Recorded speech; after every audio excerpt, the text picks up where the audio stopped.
Doutora Clara Machado, muito obrigado por aceitar o nosso convite. Quem é doutora Clara Machado? Antes de falar quem é a doutora Clara Machado, eu queria te agradecer, detetive, né? A oportunidade de estar aqui hoje contigo. É uma alegria. E falar de Clara Machado é falar de ser uma mulher, de ser uma mãe, mãe de Letícia, que tem 10 aninhos, mãe de Hum. Luísa, que tem 5 aninhos, e uma mulher que acreditou lá atrás que podia transformar, né, vidas através do direito, e por isso eu escolhi fazer direito quando tinha lá meus, né, 22 anos de idade quando eu me formei. E aí segui a carreira da advocacia e hoje tenho lá meu escritório de advocacia. Então, segui a carreira acadêmica também. Sou professora, sou advogada. E desde então, nunca saí, né, dessa nossa profissão, que é uma profissão tão, assim, e que nos estimula a transformar a sociedade, né? Então, atuo na advocacia há mais de 14 anos. Sou professora desde 2008, então Sim. muitos colegas advogados passaram por mim, né? Sou professora de Direito Constitucional desde então e professora também hoje na área de tecnologia, tanto no mestrado e doutorado da Universidade Tiradentes. Então, assim, para mim é uma alegria muito grande, né, tá dentro dessa trajetória. E também atuo como empresária na área de startups. Então, tenho aí várias, né? Então, Clara é essa pessoa Sim. que faz, né, várias coisas, mas sempre conectada com a essência, né, dessa mulher mãe, né, que está aí a todo tempo querendo transformar a sociedade, né? Casada com Zezinho, que também é advogado, mas na área trabalhista, ou seja, eu tô de um lado, né, o lado que é o lado mais Sim. empresarial e ele do lado mais, assim, laboral, né? Laboral, né, doutora? Mas, doutora, quando você encontra um advogado que foi seu aluno, dá um orgulho, Ai, é bom, detetive, hein? é bom. Porque quando a gente olha para trás, a gente vê, né, quanto já passaram. E o ensino, ele é transformador, né? A educação é Hum. o que nos move. Então, quando eu passo por sala de aula, a todo tempo, eu vejo quando, assim, eu digo que é ali que a gente se transforma, é ali que a gente esquece tudo que está também, o que está acontecendo no dia a dia, porque a gente consegue se doar verdadeiramente para para aquelas pessoas que estão ali para nos escutar, que estão ali para aprender, para ver uma troca real, né? Então é muito bom, é muito gratificante esse processo também. Sim. Doutora, eu vi algumas matérias onde envolveu o seu nome e sempre esse quinto constitucional 2025 vai ficar na história dos advogados. Sim. Não é um assunto que dividiu opiniões dos advogados. Muitos, mesmo participando da gestão atual, que eu tenho contato, não concordam com essa gestão que está. Mas mesmo assim vai ficar para a história essa eleição, a forma como foi feito, o modelo, aquela luta do advogado doutor Aurélio Belém em lutar e tirar. Porque aquilo ali parecia assim, eles estavam fabricando um desembargador de estimação. Ao meu ver, um processo, uma escolha muito séria. Não pode escolher assim quem eu quero, quem eles querem. Não, não se trata disso. E realmente vai ficar na história. Mas olha, doutor, eu elaborei algumas perguntas para não, sabe, não cometer o pecado do esquecimento. Certo.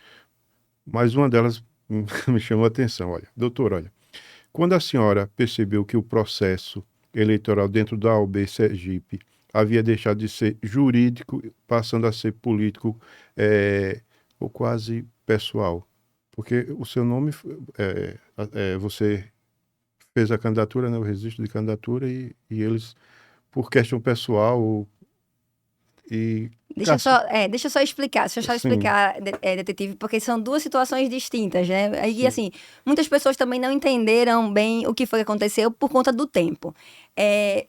A gente teve duas eleições, né?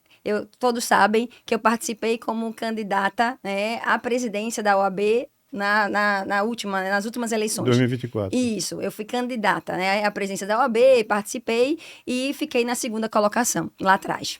Essa foi uma eleição. A do Quinto Constitucional aconteceu agora, e realmente houve muita polêmica, porque inicialmente acreditávamos, inclusive durante o período eleitoral, né, da nossa eleição, ou seja, durante o período eleitoral para a candidatura mesmo de presidência da OAB, acreditávamos que manteria, né, a eleição direta, e aí depois de eleito, né, o presidente da OAB, junto com o conselho, resolveu mudar para eleições indiretas. Então, realmente, o colega Aurélio Belém judicializou, e, enfim, e aí teve toda aquela situação da liminar, que suspendeu o processo eleitoral, e finalmente conseguimos reverter, e teve a eleição direta agora do Quinto Constitucional, como bem você pontuou.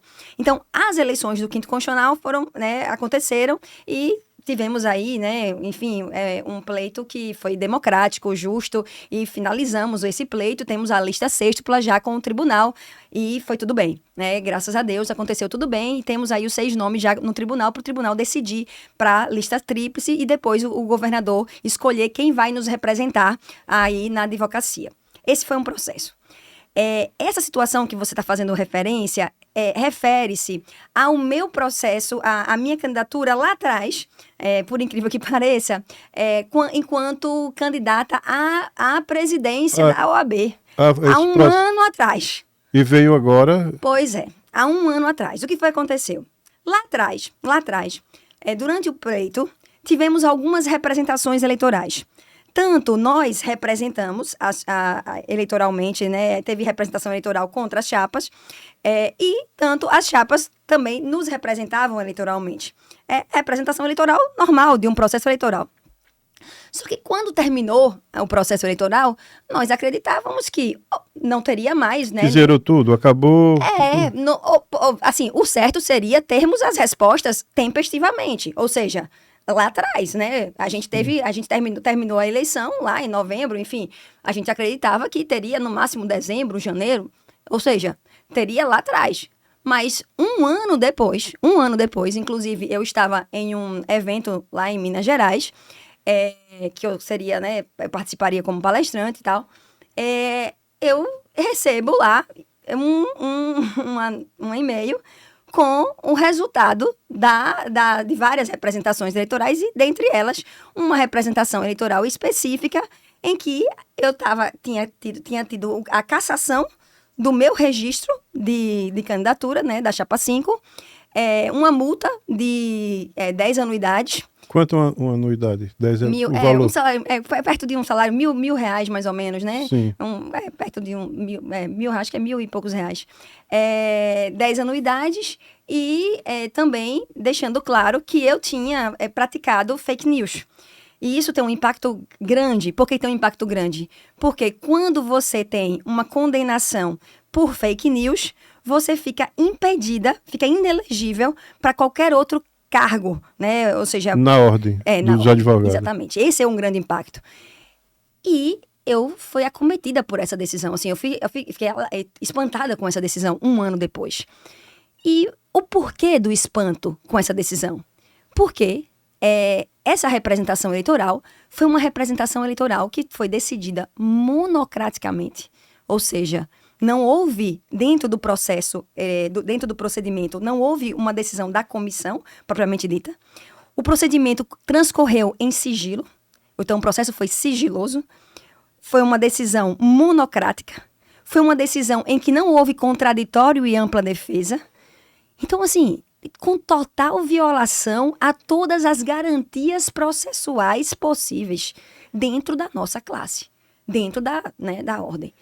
E o que me chamou mais atenção, assim, e isso também assim, me espantou, é que nós também tínhamos representado o atual presidente. O Daniel. Isso. Doutor Daniel. Exatamente. E a representação que nós fizemos foi arquivada.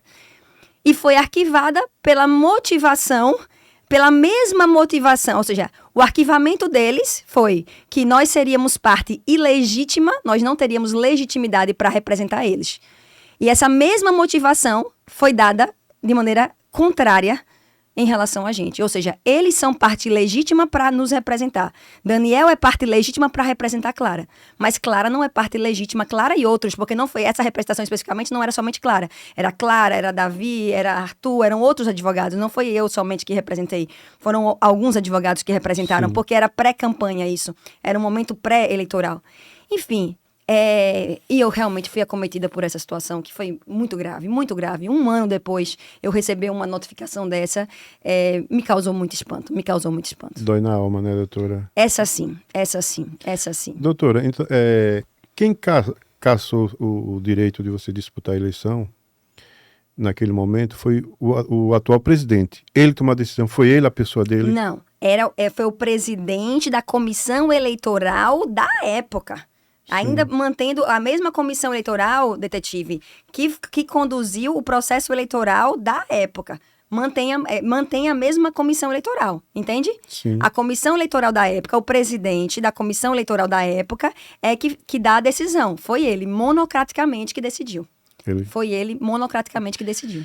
Olha, doutor, o juiz federal apontou violação. Sim. Ele encontrou violação ao devido processo legal em desrespeito ao provimento 222/2023. Confere, não é isso aí? Isso. O que mais lhe chamou a atenção na conduta da comissão eleitoral durante esse processo? Veja, detetive, são muitas violações. São muitas. Dá para elencar, sabe? E assim, só para deixar registrado, é importante deixar registrado para que todos saibam. Antes mesmo, assim que a gente recebeu a decisão, né, a gente recorreu administrativamente. Assim que a gente recebeu. Então, porque o primeiro procedimento não foi judicializar. Nós não temos o costume de judicializar. Sim. Assim, tão logo a gente recebe. E recebemos a decisão. Quando tivemos ciência, assim que tivemos... A gente estava no evento, eu não tive ciência no mesmo dia. Eu tive ciência no dia posterior, ou 2 dias depois, não me lembro agora de cabeça. Mas assim que eu tive ciência... Eu pedi o inteiro teor da decisão e do procedimento. E assim, a gente passou, eu me lembro que eu passei, né, eu e minha sócia, que é a doutora Agatha Vasconcelos. A qual eu mando um abraço. Mando, sim. Nós passamos o dia inteiro fazendo o recurso, porque só tem 3 dias para você fazer o recurso. Nós fizemos o recurso, um recurso extenso, para já o Conselho Federal. Por quê? Porque o Conselho Seccional, já que ele não seria, né, assim, não teria, né, não teria a imparcialidade para decidir esse recurso. E, enfim, a gente pede isso, né, a gente faz esse recurso. A gente protocola o recurso no dia 13, salvo engano, né, e passa 1 mês, a gente vai pedindo notícias. Como anda? Tem algum andamento? Teve alguma movimentação? E a gente simplesmente não recebe notícias. Se houve andamento, se houve alguma decisão em relação ao recurso que a gente fez, o recurso administrativo.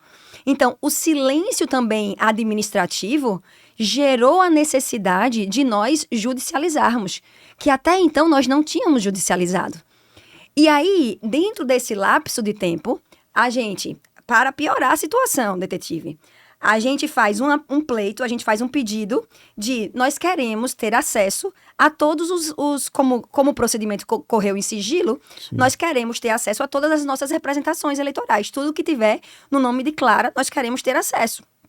E a gente faz esse pedido. E esse pedido é endereçado, a gente faz virtualmente, mas a gente fez esse pleito para a secretária, né, geral. E a secretária, a gente faz esse pleito e eu, por meio de advogados, tenho conhecimento em que houve um vazamento de dados dessa relação, inclusive com o meu nome, enfim, e com a decisão da cassação, em um grupo de WhatsApp.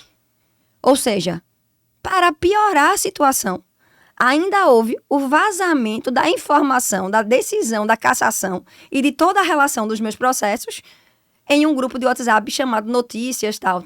E aí eu soube isso por advogados.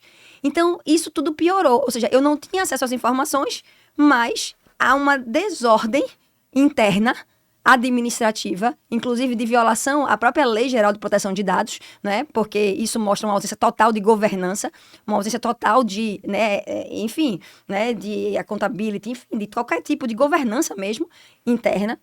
a ponto de me expor nesse nível. Quando eu tive esse tipo de exposição, aí eu disse, olha, não tem caminho, eu preciso realmente judicializar. Eu preciso judicializar, porque se não judicializar, eu vou continuar sendo exposta, né, em um nível que não tem mais como suportar.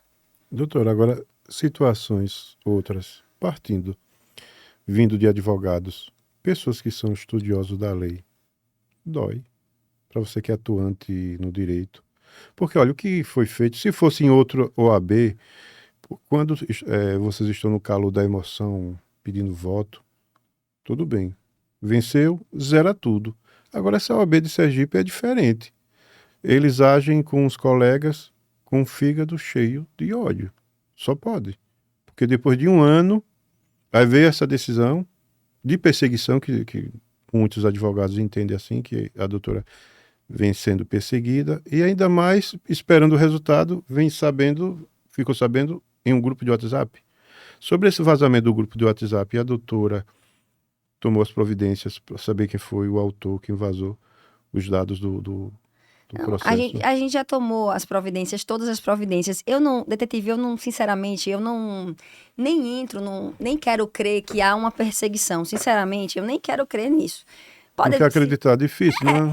Veja, eu não quero acreditar, até porque somos todos colegas, estamos numa gestão em que eles precisam atuar e precisam nos defender. Então, inclusive, nesse momento, preciso, né, que a gestão atue ao meu favor. Doutora, mas você defende alguns. Não, eles precisam defender todos. Não importa quem está lá, precisa defender todos, né? Nós precisamos pleitear essa defesa, não importa quem seja. Gostando, não gostando, querendo ou não querendo, é dever deles. Dever deles. E nós vamos exigir isso, independentemente de quem esteja lá.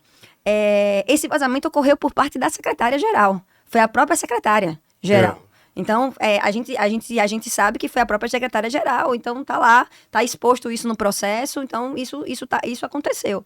E estamos tomando as providências em relação ao fato.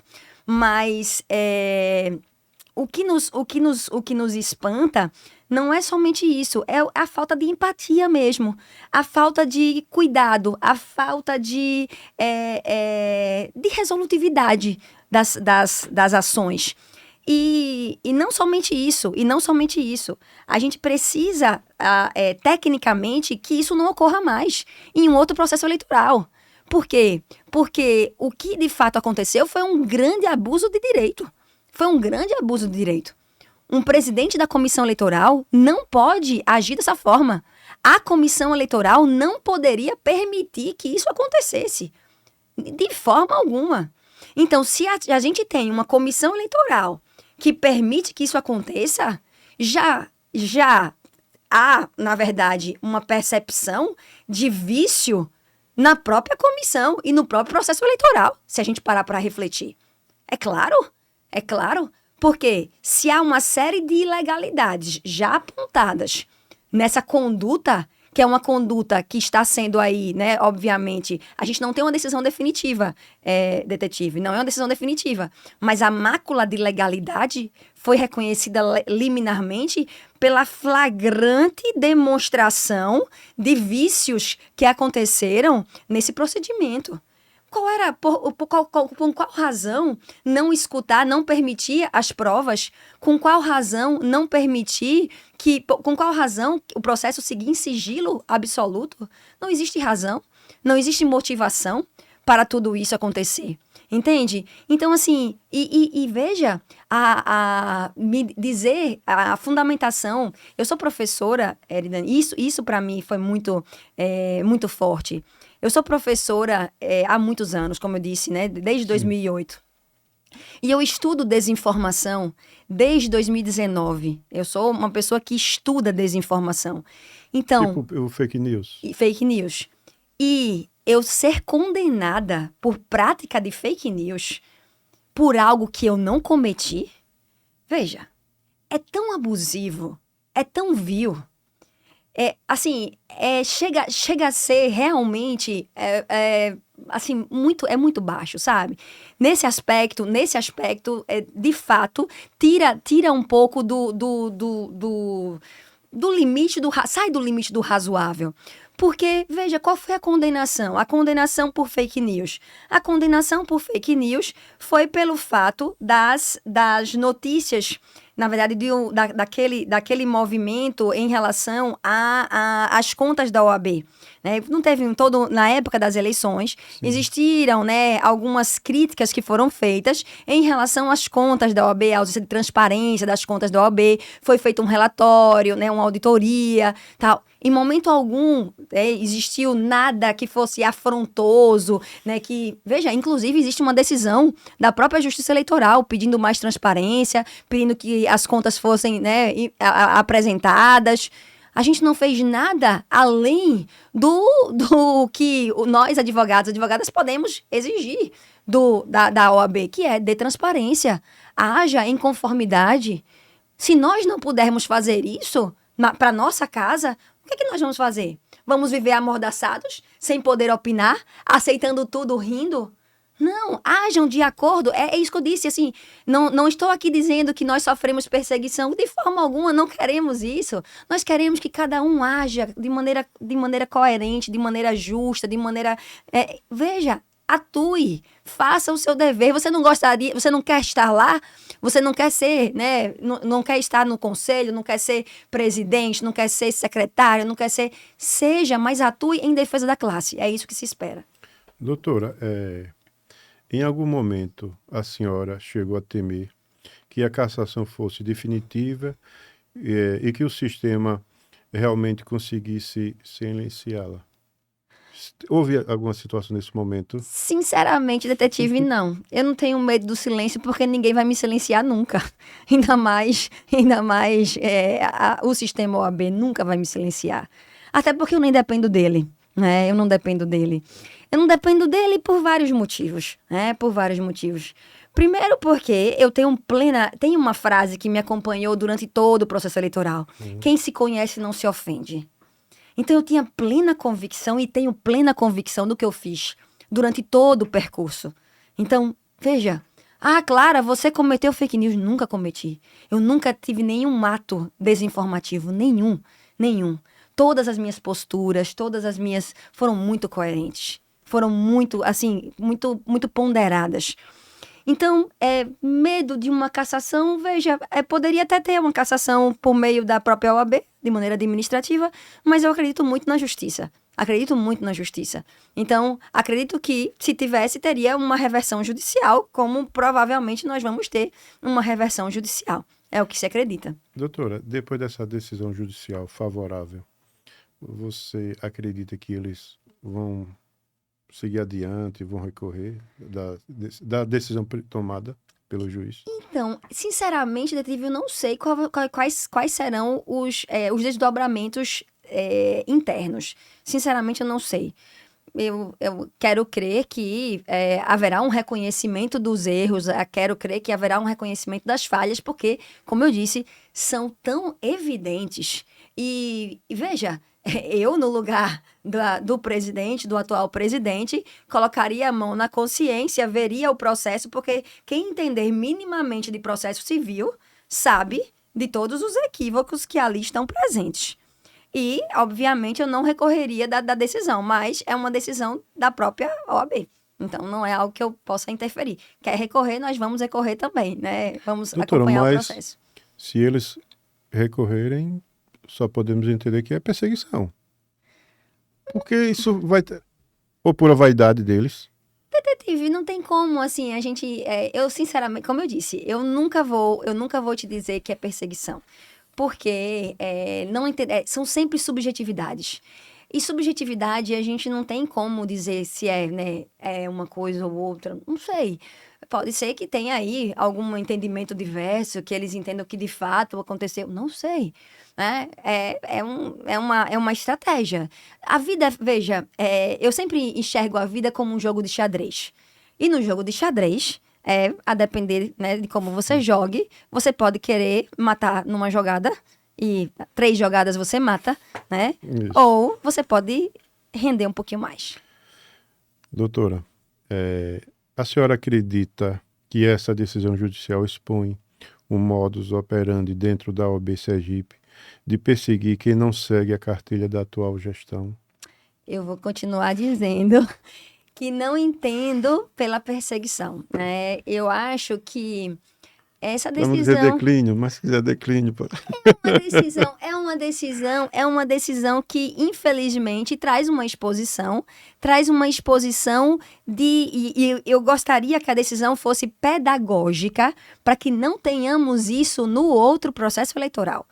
O que eu gostaria que os meus colegas, né, e que a atual gestão, e que o conselho seccional que hoje está lá, né, que são vários colegas que estão lá, enfim, observasse, é que ao se criar a próxima comissão, por sinal, a comissão eleitoral desse processo do quinto constitucional foi excelente, né, o presidente Marcel é um queridíssimo, inclusive eu estagiei com o Marcel, então, assim, Marcel Fortes é um advogado que eu tenho um apreço enorme e teve aí uma condução fantástica durante o processo do quinto constitucional. Então, veja, não necessariamente o que aconteceu durante o processo eleitoral lá atrás, né, do último processo eleitoral, vai acontecer nas próximas eleições. E eu espero que não aconteça. Então, o que eu gostaria é que esse processo sirva de maneira pedagógica para que as próximas eleições da ordem não se repita o que aconteceu nas eleições que eu participei, né, como candidata. É somente isso. Se isso acontecer, eu acho que nós teremos, assim, eu já fico muito satisfeita com o resultado desse processo. Doutora, quinto constitucional. A senhora acredita que a imagem da OAB ficou um pouco arranhada depois assim, desse processo sobre as ações judiciais? Não ficou um pouquinho manchado, não? Eu entendo até, detetive, que depois que as coisas acalmaram, eu acho que até conseguiu amenizar, sabe? Acho que a estratégia de voltar atrás, de retroceder, foi uma boa estratégia. Se deixasse chegar ao final, porque vocês entenderam que não chegou ao final, né? Foi. Houve assim, eles mesmos resolveram retroceder. Então, essa postura de retroceder ajudou. Eu entendo que ajudou. Lógico, houve aí uma quebra de braço. No início, eu acho que houve um desgaste bom, mas o retrocesso e ter as eleições diretas ajudou. Foi uma forma inteligente do presidente recuar. Foi uma forma mais racional, eu diria assim. Mais racional. Doutora, mas mesmo assim as inscrições criam um pouco de dúvida, porque foi cota para PCD, agora um candidato só para ampla defesa, ou para, não é para defesa, um candidato geral, né? Porque teve PCD, cota de negros, mulheres. Foram eleições que, na verdade, criaram vários instrumentos novos. Não sabemos se vão manter esse mesmo formato, mas foram eleições diferentes. Mas esse modelo, a doutora concorda que se mantenha?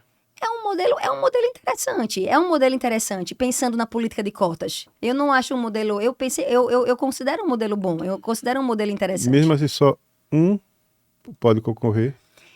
É porque, na verdade, um pode concorrer porque especificamente, nessas eleições, nesse cenário, a pessoa com deficiência era uma pessoa do sexo masculino, mas poderia ser uma pessoa do sexo feminino, uma pessoa com deficiência, entende? Então, depende muito da conjuntura, depende muito do contexto.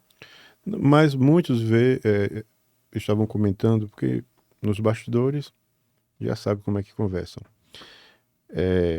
A cota, tudo bem, mulheres, pardo. Teve até uma situação de um advogado que de repente passou a ser pardo. Eu vi Matheus, aquela situação de Matheus. Matheus, eu não lembro bem, foi o advogado Matheus, que era branco e eu acho que ele tomou um bronze daquele jeito. Muitos já estão comentando, será que ele vai manter esse bronze? Vamos aguardar. Mas, voltando ao assunto da...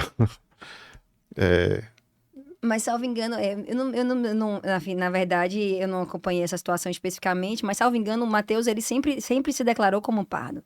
Não foi uma situação, né? Ele sempre se declarou como pardo. Não foi uma situação específica. Mas aí essa situação é um pouco mais polêmica. Polêmica. Até porque Mas, doutora, veja só, como foi lidar com um processo sigiloso sem produção de provas, sem oportunidade de alegações finais e ainda com uma multa pesada. Qual foi o impacto emocional e profissional disso? O impacto emocional acho que ficou bastante claro, né? Foi grande. O impacto emocional, principalmente, foi muito grande. Por vários motivos. Primeiro que eu não esperava. Sabe aquela situação quando você... é, eu brinco lá no escritório, eu estava quieta, Hum. né? Estava trabalhando, estava fazendo minhas coisas, já estava com outros planos, não estava mais envolvida dentro desses processos.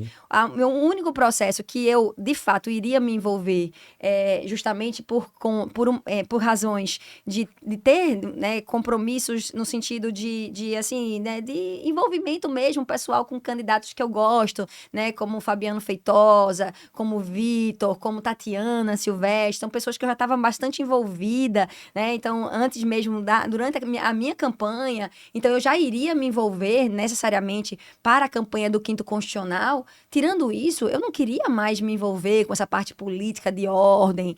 Então, assim, eu fui tomada por surpresa, sabe? Então, de fato, me assustou a decisão. E eu queria entender o porquê dessa decisão.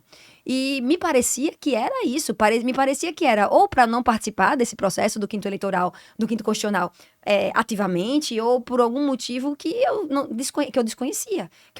Mas por que naquele momento? Né? Por que essa decisão agora? Por que dessa forma tão, né, tão assim, enfim... E isso me chamou, isso me tirou um pouco, né, assim, da zona de conforto. Doutora, mas olha, teve uma pergunta que eu fiz, questão de notar com carinho. Olha, o seu caso acabou se tornando símbolo de resistência entre muitos advogados sergipanos. O que mais lhe motivou a continuar lutando quando parecia que todos estavam contra você? Olha, o que me motiva, detetive, a continuar lutando é a certeza de que se a gente parar, e foi interessante isso, né? Teve um momento que eu fiquei, que a vontade é de desistir mesmo. Porque, veja, eu poderia simplesmente dizer assim, eu não vou participar mais de nada do sistema OAB. Porque eu não estava impedida de advogar. Eu estaria impedida de participar do sistema OAB, né? De participar Sim. como Das candidata. comissões, do conselho, ser conselheira. Exatamente, participar do sistema Mas OAB. também não seria justo, doutora. Não, claro, né? Mas assim, a afronta foi tão grande, a minha imagem, a afronta foi, assim, e era tão absurda a situação, até mesmo eu como professora, né? Como uma pessoa, como formadora de opiniões, como... Então, assim, foi tão afrontoso que eu disse assim, eu preciso reagir.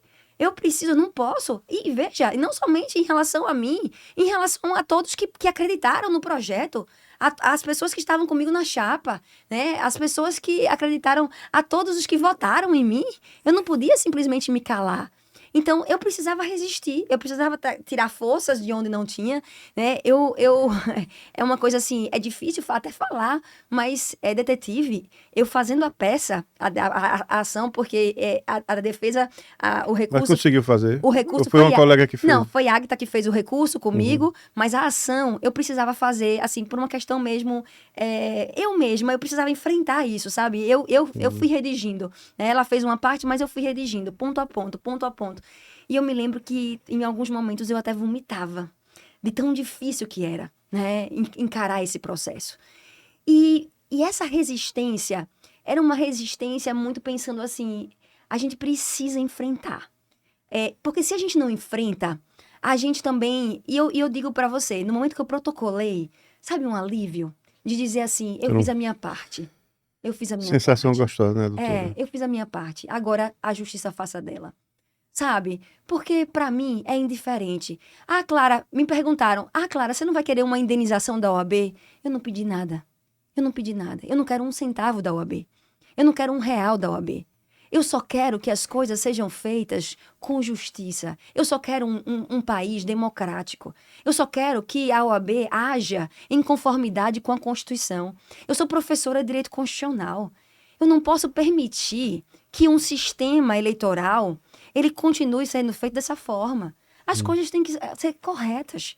O processo eleitoral tem que ocorrer de maneira justa.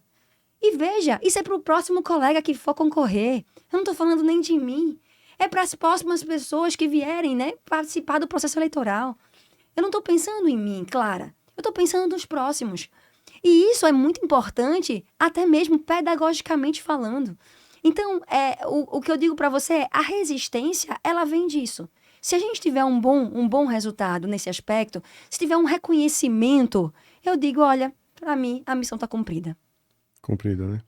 Mas, doutora, a senhora acredita que essa decisão muda o jogo para a eleição da OAB Sergipe 2025, 2027? O sistema tentará novas manobras internas. A senhora acredita nisso? Eu espero que a decisão ela sirva para abrir os olhos em relação à próxima comissão eleitoral, sem dúvida, e também para um maior controle, né, do processo. Isso sem dúvida. O processo eleitoral tem que ser conduzido de outra forma. Não pode acontecer da mesma forma como aconteceu esse nosso. Tem que ser de outra forma. Sim. E isso sim, nós vamos lutar para que seja de uma forma mais correta. Que nas próximas eleições sejam outros membros sensíveis, que não venham perseguir. Claro que eu venho falando em perseguição, a doutora disse que não, mas... Que haja imparcialidade, Imparcialidade. detetive. Imparcialidade. Existindo imparcialidade, coerência, prudência, todo mundo vai ter uma boa, né, um bom resultado. Todos terão um bom resultado. Doutora, doutora Clara, essa vitória representa para a advocacia sergipana. E qual é a mensagem que a senhora deixa para, depois dessa experiência, qual é a mensagem que a senhora deixa para todos os advogados e até para os seus alunos, futuros advogados? A mensagem que eu deixo é que a gente não desista do que a gente acredita, do que a gente acredita. Que continuemos, assim, lutando por um direito que seja transformador, símbolo de resistência, símbolo de luta, pelo devido processo legal, que acreditemos na justiça, no fim das contas. Porque se nós não dermos esse passo, se nós não tivermos a coragem, a força, né, a ousadia de ir em frente, nós não conseguiremos sequer né, ter uma transformação social. Então, a transformação social depende, primeiro, de nós, e não do outro. Doutora, estamos chegando ao final do nosso podcast. Mais uma vez eu quero agradecer. Espero ter mais outras oportunidades com temas outros. E eu quero deixar a doutora tranquila para as suas considerações finais. Detetive, primeiro eu quero te agradecer. Olhando também para a câmera. Porque... Primeiro eu queria te agradecer, foi muito importante, né, estar aqui. Primeiro porque acho que muitas pessoas nem sabem direito desse processo. Sim. Porque o processo ele corre em sigilo. Ainda continua em sigilo. Não, o processo judicial. Né, o processo judicial ele tá em sigilo por várias questões, né, iniciais, porque foi pedido um sigilo inicialmente, e não sei se agora a própria magistrada vai tirar do sigilo, mas o processo ele corre em sigilo. E é importante esclarecer, né, algumas questões mesmo do que está lá, até porque outros fatos já nem tá, assim, né, não precisariam não precisariam, né, ter a própria decisão judicial já deixa claro, né, o que foi que de fato aconteceu. Mas eu queria agradecer porque muitos advogados não sabem, né, o que aconteceu de fato, né? Não sabem, ficaram em dúvida, né, o que foi essa vitória, o que representou, né, essa liminar. E foi isso, né? Foi isso o que representou na prática. Então, muito obrigada mesmo. Tranquilo, valeu, obrigado. Olá, meu filho.